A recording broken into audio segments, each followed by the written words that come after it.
Welcome to the Tactics Meeting.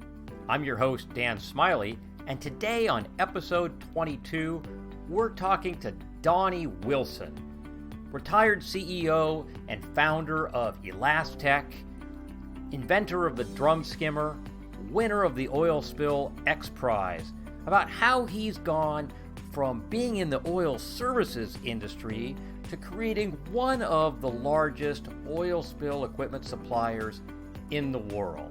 A fascinating story, and I'm excited to bring it to you. We'll begin this week's episode with a safety minute, and to help us, we have Amy Dawes from iWorkWise. Hi, Amy, and welcome to the program. Hi, Dan. Thanks. The topic for today is eyewash. Amy, what do employees need to know about eyewash stations? Well, I think the first thing is where you need them, or why you need them, when you need them.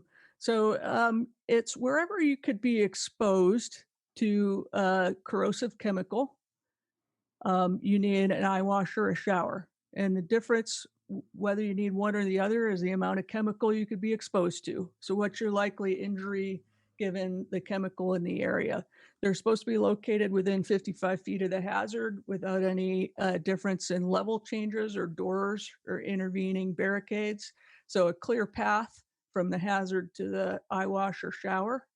And I think that's the biggest thing, is just pre-positioning, thinking through in your facility and pre-positioning where these things should be located and getting them where you need it. They're an interesting piece of equipment because people don't expect that you're ever going to need it. So it's hard to put a lot of thought and money and time into placing them. But it's worth it if anyone gets something that's going to cause them to go blind, and this seconds matter. And there you have it. Some great advice on eyewash stations that you can use in your next safety meeting. When somebody asks you, hey, do you have a safety topic? You can say, yes, let's talk about eyewash stations. I heard this great information on the Tactics Meeting podcast. Now let's get to this week's amazing episode. Today with me on the Tactics Meeting, I have Donnie Wilson from Elastec. Donnie started Elastec decades ago. It has grown it into one of the premier worldwide suppliers of oil spill response equipment. Super excited to have you, Donnie. Welcome to the program. Yeah, thanks, Dan. Glad to be here. So, Donnie, like so many others, you didn't start out in the oil spill world. You were in the oil service industry. How is it that you came to be involved in oil spill response? Yeah, my previous businesses were in the oil field service. So we did fabrications and eventually started a trucking service. One of my pieces of business was to actually build vacuum trucks for clients. And as I expanded my business, I built my own vacuum trucks and started putting them in the service, which was easy because I already had clients that were using my existing company. And we, of course, vacuum trucks are the first thing to get called to an oil spill. So you need something to recover it, and you need something to store it and transport it. So I think many vacuum truck owners are reluctant suppliers because it sort of disrupts their normal business. It's a great payday, but you've got clients that you're trying to service, and you've got this incidents you're dealing with. So from the vacuum truck's perspective or the owner's perspective, you'd love to get it cleaned up and get it over with. And we were called on several oil spills and frustrated by the fact that you couldn't clean it up quickly, and you didn't know when you were going to be finished. You didn't know what the weather was going to do to you. I found what I thought was a commercial oil skimmer. It was a weird type that we paid quite a bit of money for. I think back in the day, that would have been 1988. Paid like $5,000 for it. Went to an oil spill with it. I had drivers and supervisors, so I wasn't normally on jobs, but went down to check on my guys, and this weir skimmer was in the bushes, and they didn't like it. They didn't like it. They said, well, this is uncontrollable. We get, if there's a lot of oil, you can get oil, but that's not very prevalent. So they were doing better with just hoses.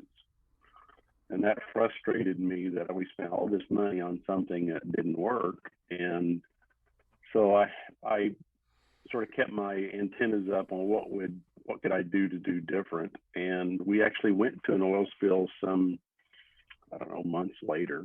And one of those situations where you're, there several days, you're picking up a lot of water, you're not sure when you're going to be done, you got customers calling you. So I got all the people in my different companies. So we were just going to go down and mob this little oil spill. It's probably in a 200 by 200 foot swampy area with lots of trees, so you couldn't use boom. And we're just going to knock this thing out and get it over with. So it was a long distance to the other side where the oil was present that day. And so I jumped in and I crossed a little creek to get to the oil side. And we had a centrifugal pump there that needed to be primed. And I didn't have a bucket or anything to get water. So I told one of the guys to throw me a bucket to prime that pump. And luckily, he didn't do a very good job. And this white plastic bucket landed in the oil. And when it did, it turned over. And on the outside of the bucket was oil. And it stuck to the bucket. It stuck to the bucket. Obviously, black oil and white plastic, it's very obvious what's happening. So I had a long pair of gloves on, and I just turned the bucket and put my arm up there with the rubber gloves to act like a wiper. And the more I turned it, the more oil stuck to the outside. And I noticed it was easy to see there was no water. And at that moment, it occurred to me that I could build a skimmer. Someday we would call it the drum skimmer. They could pick up this oil, and I knew that I needed something lightweight. It needed to be able to work in shallow water. It needed to be able to deal with debris. It needed to be able to pick up the oil and not the water. And so having that in the back of my mind and having a fabrication shop and being pretty innovative, as we built a lot of custom things for our oil production customers, I started down the road of trying to develop a oil drum skimmer. And it took me about 6 months to build one. Go ahead. Well, I'm picturing this cartoon strip of you holding this bucket with your eyes wide and a light bulb above your head as this idea starts to germinate in your mind. It's like, oh, look at this. Look at this, yeah. And so it took me longer to figure out how to make plastic drums. At that time, we didn't have the internet. We had a thing called the Thomas Registry. So it was just a big encyclopedia type books that you could find suppliers. So you'd spend a lot of time, going through those and faxing or calling suppliers to eventually figure out that I could fabricate my own plastic drums, just like you do metal. You can actually weld plastic with this little piece of equipment, and eventually figured out how to build the drum skimmer. And we put them on our trucks. And because of the success of those skimmers, and we were looking for something else to do besides oil services. We would love to manufacture something, because oil, or especially in the oil field, the services are pretty lumpy. So you can have, oil prices are high, you do well. Oil prices are low, you're scrambling to survive. And so trying to find something to manufacture was always important to me. And so as we got more known for having these skimmers, then it was easy to figure out that we had something, because people liked what they saw. We were very successful at it. And eventually, well, about that time, another light bulb comes on when there's this oil spill called the Exxon Valdez happens. So I've heard of it. Invented, yeah, it's kind of popular. So I have no idea what there's an oil. I don't even know there is an oil spill industry. and at that time, I'm not sure there really was one. There would be a real select few that could say they were in the oil spill industry before that spill. And as I were watching everything I could find on TV about that spill, and of course there was a lot, that I could see that our skimmers could have been very successful there based on what I saw on TV. And that got me motivated and did more homework. And then we had an opportunity to sell a few of them. And then those clients were part of the oil spill industry. Did any of your skimmers make it to Valdez? No, at that time we were just an oil spill or oil field service company. So I had no idea how to do that. I didn't know anybody in the industry. I didn't know who to call. Obviously, the people that were in that industry were sought after, but we just had basically prototypes that we used to clean up small scale spills. And the company Elastec didn't exist at this time. No, I started Elastec in 1990. So after the Exxon Valdez and then, Open 90 came, and then now there was a significant interest in oil spill. There were shows, so there was things that were on the horizon that you could actually, take part in. And so we started in 1990. And then by 1991, I sold or closed the other businesses, and we went full time to manufacturing oil spill equipment. And basically, at that time, it was one product, drum skimmers, either powered by hydraulic or pneumatic. And that's how we got in the industry. Yep, I had a couple of your skimmers in inventory when I was with the Clean Sound Cooperative. So did it matter what kind of plastic was used in manufacturing the drums? I mean, how did you choose what it was ultimately made out of? Yeah, as we fabricated them, we would just use materials that were easy to fabricate. But as we eventually figured out how to mold them and use different components, different types of plastic, then we could select certain substrates, certain surface finishes, certain diameters, speeds. So you could get very specific with how they were built and what materials. And as we developed that over the last, 40 years or 30 years, we have improved the oilphilic nature of those drums. So are you still improving, or you think after 40 years you've kind of landed on this is the thing? Well, we worked with the University of Santa Barbara, California, and they had developed some interesting technology on using groove substrate to pick up oil.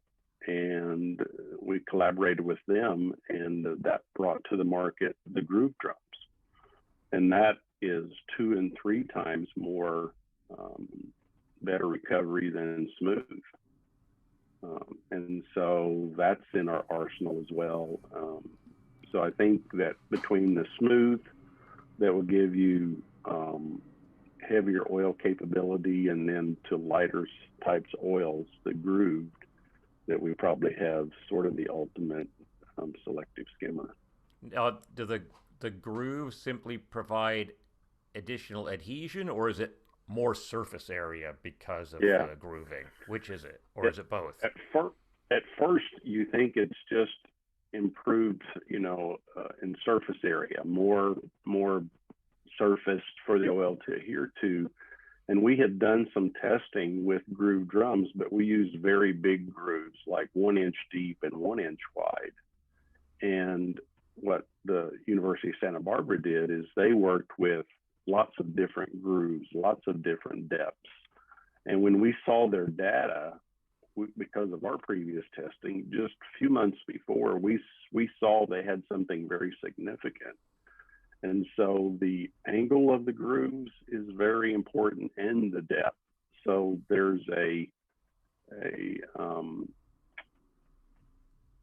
there's an effect almost like a vacuum, that when the oil adheres to that, so it's not just adhering, and so the oil never looks like a groove. It feels horizontally across. So that whole groove is full. When we used a 1 inch deep, 1 inch wide, you could still see the groove even though the oil had adhered to it. And so, and then different groove sizes for different oil types. It can be that specific. And so, yeah, very important, the geometry of that groove. With the 1 inch wide, 1 inch deep groove, what did the scraper look like? It was pretty massive scraper, but we only got, my memory, like a 25% increase. So it wasn't worth all the trouble of fabricating. But with the groove, with the right groove type drum, I think we ended up doubling and in some cases tripling the recovery rate in certain oils. So it was extremely significant in improving the recovery rates. So does the scraper clean out the grooves as the drum goes around, or does it just kind of scrape off the top? No, it's like a comb, so it fits exactly in the groove. So it's a clean scrape. So we're getting almost all the oil every rotation. What's the biggest one you made? We've actually made our standard unit. It's called a Magnum 200, and it's got 4 4-foot drums, or 4 3-foot drums. But we've made one with 8 drums that was significant. I mean, it was like 20 feet long. It looked like a boat. But it's you'd rather, after we did some testing, we'd rather have 2 of the Magnum 200s than 1 of the Magnum 400s just because of size. And then we've taken that obviously to another level. We won the Wendy Smith X Prize. It was a test that was done in onset. So we won that $1 million prize by taking those grooves and putting on disc. And now our recovery rates are crazy when you use a disc. Oh, right. Oh, that's right. So so you have the drum, but you also invent the disc skimmer? Yes, the X Prize challenge, the Wendy Smith X Prize challenge came on just after the BP spill. And they put out a call to build the world's largest, most efficient oil skimmer. And it was, the top place was $1 million. And we had never built an offshore skimmer. We were really busy with building skimmers, and then we had the water-cooled fire boom that was really successful at the BP spill, so we were busy with that. But we'd always had the back of our mind to build a grooved disc skimmer, but just was too busy to worry about it. But when the X Prize challenge came, we dusted off some files and said, let's give this a shot. And, we can put so much more surface area on a disc than a drum. Drum skimmers are awesome because they're so lightweight, shallow draft. Inland, they're hard to beat, but offshore, they sort of get too big to get high recovery rates. So it always sort of been a dream to put them on disc, and that X Prize challenge was the opportunity for us to do so. So you've invented this drum skimmer, and you don't know who to sell it to. Let's go back in time. How did you market or sell or get into industry that first drum skimmer? Yeah. So when I started Elastec, I didn't have any idea how I was going to market something outside our own area. So it was, I had a very successful regional company, but that wasn't going to satisfy the need to manufacture and sell this, across the world or even in America. So I sought out 7 different high quality business owners, and they joined the organization as investors and as board members. And one of those individuals, his name was Bill Harmon, and he'd had a lot of experience marketing his oil services businesses overseas. And so he came to our team, and we approached him and said, I got this neat gadget, but don't know what to do with it. And so he pitched in and basically kicked us off and we went to Offshore Technology Conference in Houston, Texas. That would have been probably 1991. And we had a small 10-foot booth, and we had a little demo skimmer that was picking up oil right in the booth. And people were just crowded around the whole time. That was before there was environmental shows. So if you wanted to do anything in the oil industry, you wanted to go to an oil sort of production show, and OTC was the world's largest. And by the time we left there, I think we had 6 international distributors. So that kicked off that we had something, and then an opportunity to start marketing it outside just our local region. So I'm assuming that success brings its own problems. Now you've got distributors. What was it like to ramp up production? Well, it wasn't that hard because they were sort of newbies in the oil spill industry, so we were able to keep up with those sort of things. Although we did have a significant opportunity in 1992. We were in an oil spill, actually oil show in Calgary, Canada, and a group came by. Actually, 3 people came by, and one of them was from Russia, and he said, "Does this pick up oil?" And I said, "Yes." He said, "We need to buy these." And he looks at his colleagues and says, "Take his business card, and we're going to buy some of this." He was in the booth maybe 5 minutes and left. And that was kind of a weird situation. And later they called me and said, "Hey, we want to buy these." I flew out to California, met with them and some people from Western Siberia. And at that meeting, Siberia. So at that meeting, they basically gave us a verbal order for $500,000 worth of oil spill equipment. And that one was a challenge to build for. So, because we were already building for other people, but got that order, air freighted to Siberia.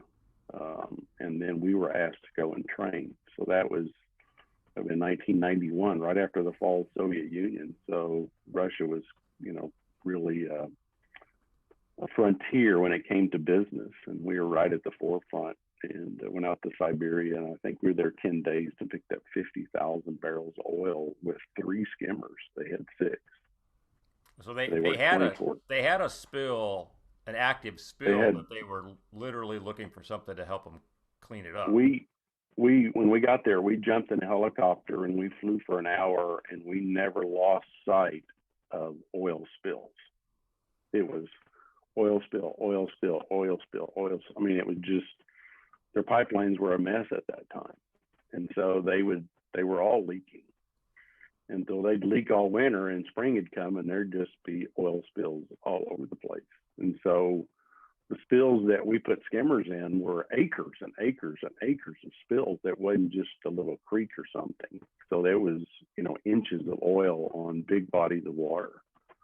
So it was just nothing. All you had to do was keep diesel fuel and storage, and you could recover, hundreds and thousands of barrels per day.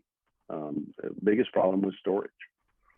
And before we finished that project, they ordered another round of equipment and wanted it air freighted there before winter. And so we went back and did more training, but the guys were experts by that time, because those skimmers had never shut off the whole summer. And in 1992, because of that situation, we opened our first overseas office in Moscow, and we're there for 11 years. So we did very, very well in Russia, supplying equipment and services. Well, that's amazing. You still have an office in Moscow? No, we closed it early 2000s. Just the competition and the laws were changing. It was hard to have an overseas office there, and taxes and other things. And by that time, we had a pretty good reputation in other parts of the world. So we had lower hanging fruit in other places. But we still sell equipment there. What else can you tell me about Alastax Products? Well, I think what was part of our success is that because we came from an oil field service company, we always underpromised and over-delivered. So when we built something for the oil fields, it should work. It's going to be used. It's not going to sit on the shelf. It's not going to be there for contingency. So when we started building oil spill equipment, we overpromised and over-delivered. So anything you see from Elastec, when it gives you recovery rates, you can get those recovery rates. And we did a lot of testing. We wanted to make sure when we sold something that it was robust and it was, the customer had confidence in them. So we took those instincts and values from the oil field services, fabrication and services, and we brought that to the oil spill industry. And I think anyone in the industry knows that some of the players don't think that way. They sort of stack the deck when it comes to performance. They can test it and maybe put it in a certain situation that it has those types of recovery rates. But all of our recovery rates you can get. And so I think that's special about us. We don't build stuff that doesn't work. So we don't build anything for ice, because if anybody, in my opinion, if anybody tells you you can work in ice, short of burning, is probably either they know something I don't know or they haven't tried it. So there's places that we won't try to work and won't try to promise, because when somebody gets our stuff, we want them to be happy with it, and we get a lot of return business. And I think it's been very important to our reputation. So what was the process of developing the disc skimmer for the X Prize like? Yeah, so we knew the size and shape of the disc or the grooves, but we'd never put them on a disc. So you got to be able to figure out how to cut those and make them, very lightweight, and so it takes special equipment to be able to cut those and then build the grooves or the wipers to do so. And then how do you power them? What's the flotation look like? And so we did a lot of testing. We only had 90 days to build that piece of equipment from the time that we were given authority to be in the X Prize to have the product ready. What kind of recovery rate were you looking for in order to qualify and ultimately to win? 2,500 was the number to shoot at. So barrels per day? Measured 2,500 gallons a minute. A minute, okay. With 70% efficiency. So they sort of took what the best skimmers in the market were and doubled those and said, if you can get there, that must be amazing. So when we started designing our skimmer, we felt like there was no way to test anything this big. I mean, it was you had to go to the onset tank, and even the pumps to pump 2,500 gallons of fluid is significant, not counting how you're going to recover it. So we basically turned our entire factory into build a award-winning skimmer. And thank goodness that we had all the infrastructure, because we only had 90 days to do it. And so we built a bank of disc, and I think if my memory serves me correctly, every bank had 16 discs. And so all we could do was test the 16 disc in a small pool, a small tank that we had. And we could sort of get an idea of recovery rate, but we knew it was a lot, but we couldn't put our finger on it. And so we just said, well, we're not going to shoot for 2,500. We're going to shoot for 5,000. So even if we miss it by half, we're still in the running. And when I brought this to my board of directors to say, we're going to compete, they're very senior people, most of them not in our industry, said, you just come off the BP spill. We're building more fire booms than anyone in the world. We are at the top of our game. We are busy as all get out, and you want to enter a test that you're not sure that the skimmer is actually going to work. And if you fail, what's that going to do to a reputation that we're quite proud of? And I said, well, we're not going to fail. And we're going to shoot for double that. That's pretty confident. Well, I think that's probably been the reason that we've, tried what we've done to even get into the industry. So we got a pretty neat engineering team, and they sit down and we actually got people from outside to help us design it. And so we shot for twice that and built the skimmer. The skimmer alone is a semi-load. It's huge. And there's videos if you want to search Elastec X Prize, you'll see videos of that skimmer working. But and we knew we'd do well, but when we got to the tank, you get 2 days of testing. One is just a test, and the next day is the real deal. And so they would give you results. What was the product that was being used for the test? I don't remember. It was sort of a medium viscosity oil. Okay. I can't remember the brand, but it's a very popular oil they use at the Almset facility. And so we got, in one run, we got over 4,000 gallons a minute.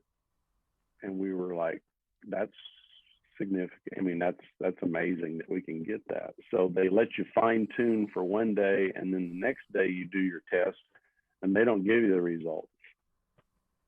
So you just hoping that you got everything dialed in and that you didn't have any mistakes and you don't have any hoses blow off or, something weird doesn't happen. And we actually had to have 3 power units to operate the system. So we had 1 power unit just to run the disc and the impellers that would pull the fluid through. And then we had another power unit to run 1 pump and another power unit to run another pump, because there's just so much going on with this system. So starting all 3 power units at the same time and catching us all in cadence with when their towers run down the tank was a bit of a combination that had to be mastered, and we pulled it off. And so eventually it was crazy because there was 10 teams that were chosen, and there's videos for all this.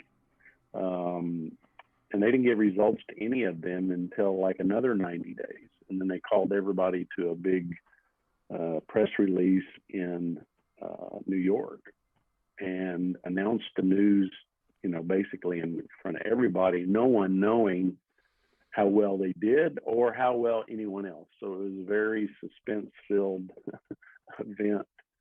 And so they started off with 3rd place, which was $100,000 award, and there was no one qualified for that. Really? Why? Yeah. No one there was only 2 companies that exceeded 2,500 gallons. Oh. So, well, when there was no 3rd place, we knew that we were 1st or 2nd because we knew we at least met the 2,500 gallons. And then they announced the 2nd place, which was, they exceeded it by like 100 gallons. It was 2,600 gallons. And then they announced ours. They announced us as the winner, 1st place winner, $1 million prize.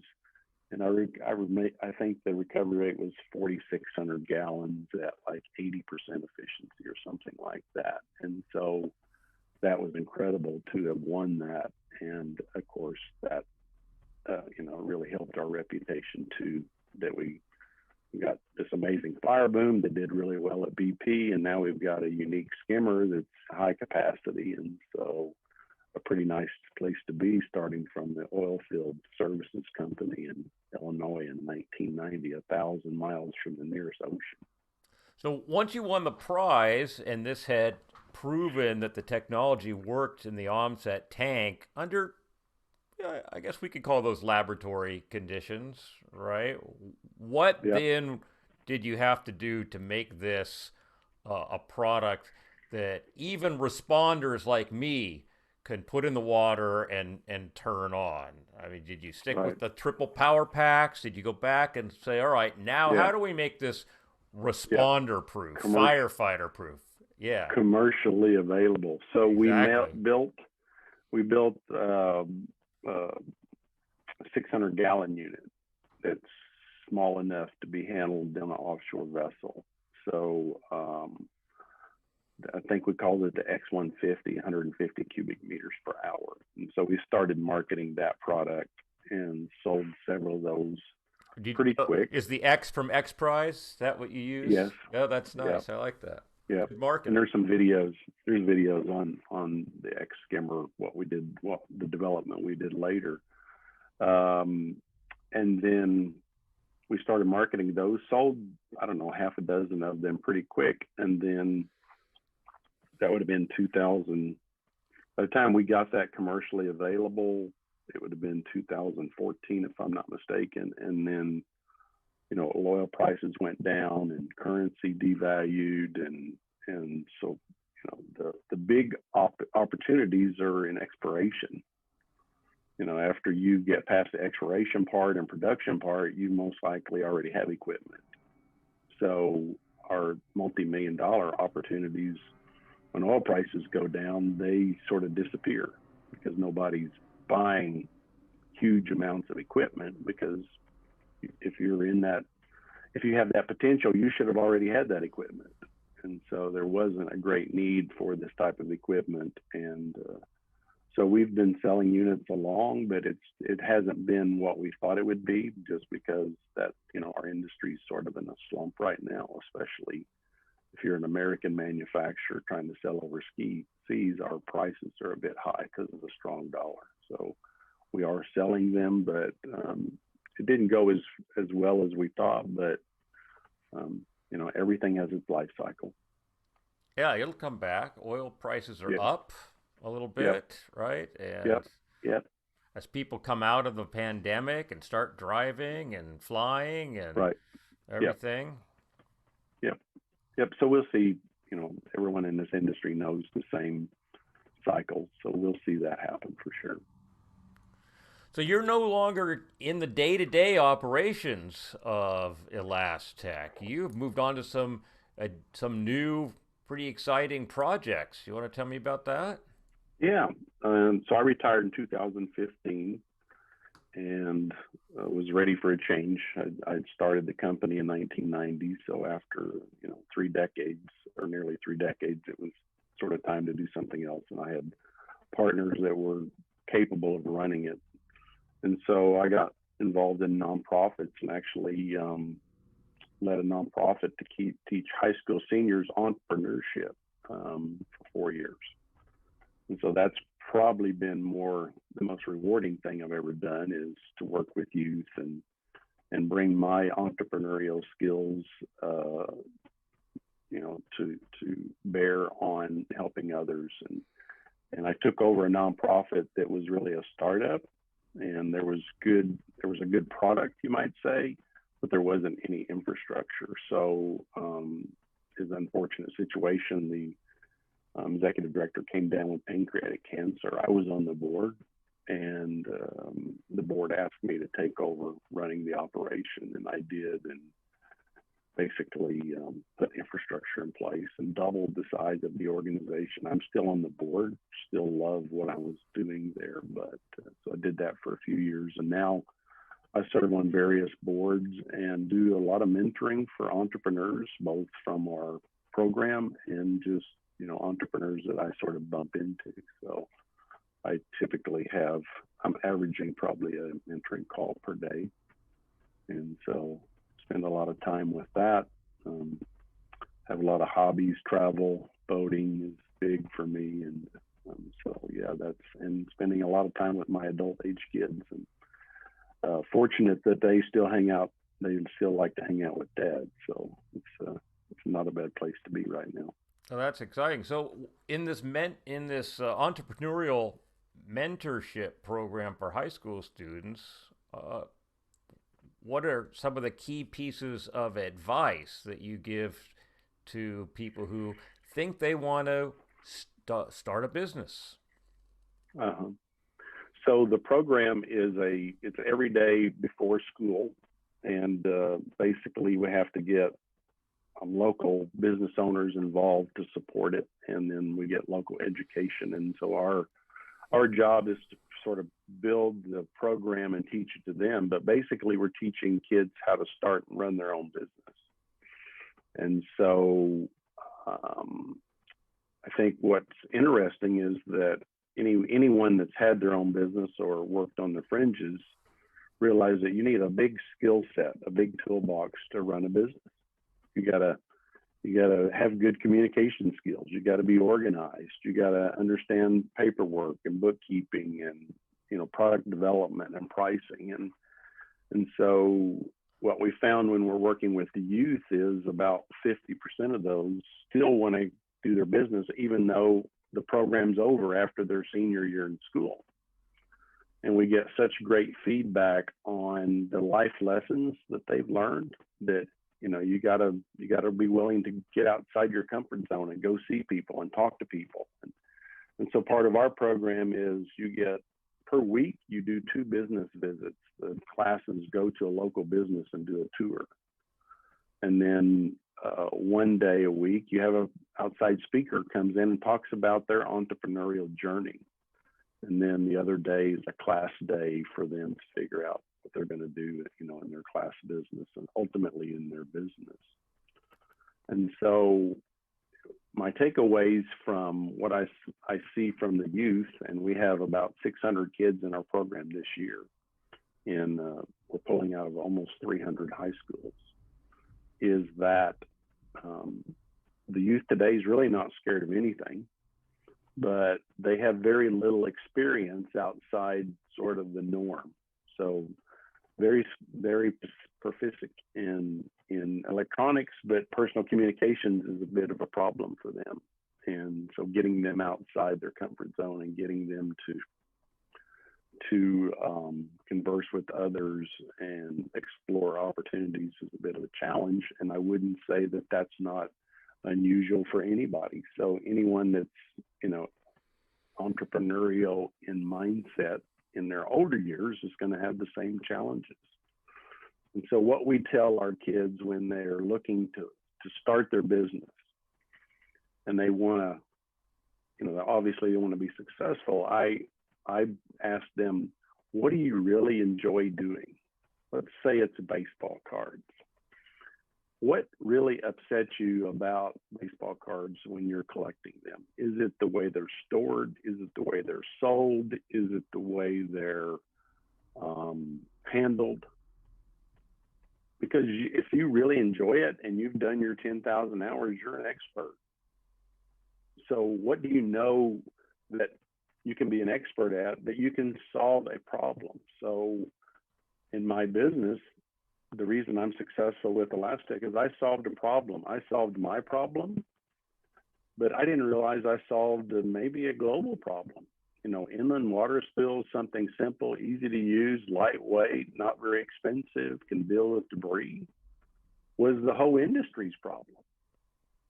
So having the mindset to say, I need to get outside my region with this product and show it to others to see if I've got something, ultimately worked.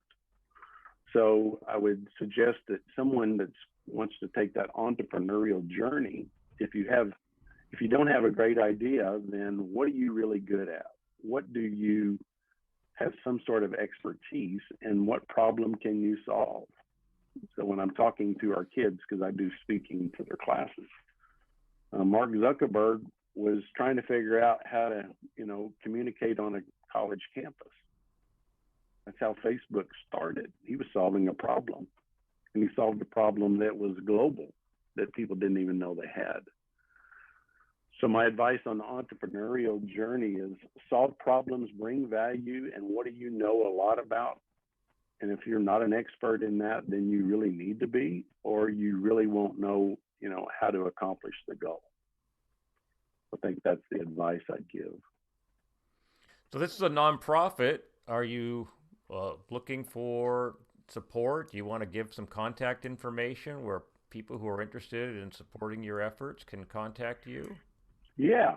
So my email address I'll give you my personal one, it's easier. So it's Donnie Wilson, Donnie, I-E, 360@gmail.com. And the organization I'm with is called Midland Institute for Entrepreneurship. And we have a website there. And so anyone that would like to bring a program like this to their community could reach out to me and touch base. And so right now we're in 6 states, mostly the Midwest, and just growing by organic opportunities. So just basically word of mouth.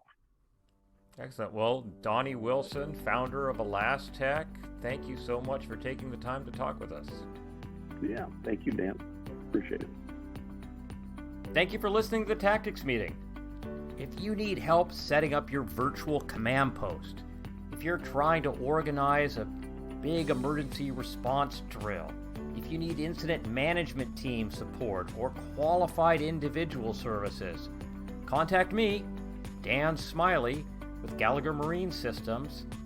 My phone number is 206-495-3805, or email me dsmiley@chgms.com.